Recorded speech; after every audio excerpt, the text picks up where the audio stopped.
When Braveheart was first released in 1995, the reviews weren't universally positive, but it was mostly well received. It swept the Oscars. It was nominated for 10 awards and won 5, including Best Picture and Best Director for Mel Gibson, who also stars as Scottish folk hero William Wallace. But in the decades since, the film's reputation has soured. Now, alongside Crash and Shakespeare in Love, it's one of the first movies that comes up in discussions of overrated Best Picture winners that didn't deserve the award. So, how well does Braveheart hold up on its 30th anniversary? The most notable complaint about Braveheart is its flagrant historical inaccuracy. Half of its Wikipedia page is taken up by an extensive index of everything it gets wrong.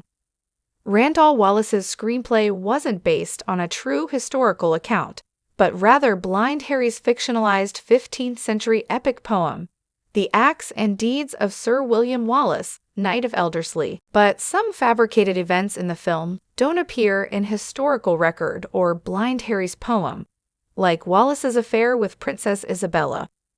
On the DVD commentary, Gibson acknowledged that the movie deviates wildly from accepted historical facts, but also defended those deviations, saying the film's narrative is more cinematically compelling than an accurate account would have been.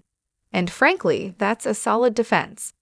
Braveheart won't help anyone boost their grades in a history class, but it will provide 3 rousing hours of prestige blockbuster entertainment.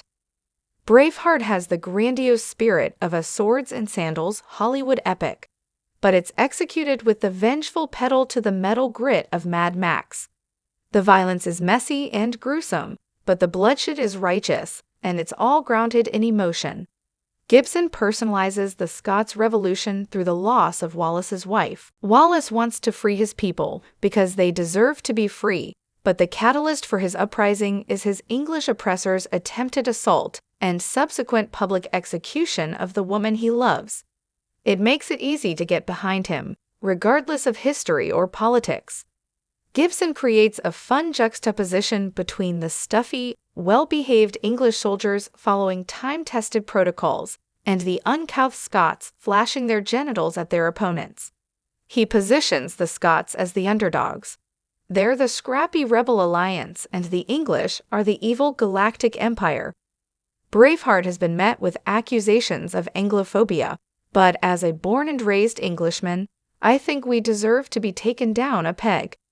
The British Empire has been responsible for all kinds of atrocities throughout history, so seeing the Brits get their comeuppance in a brutal cinematic fantasy is akin to watching Django Freeman slaughter American slavers. From George Miller to Richard Donner, Gibson has worked with some of the all-time greatest action filmmakers throughout his career, and his direction of Braveheart proves he was paying attention.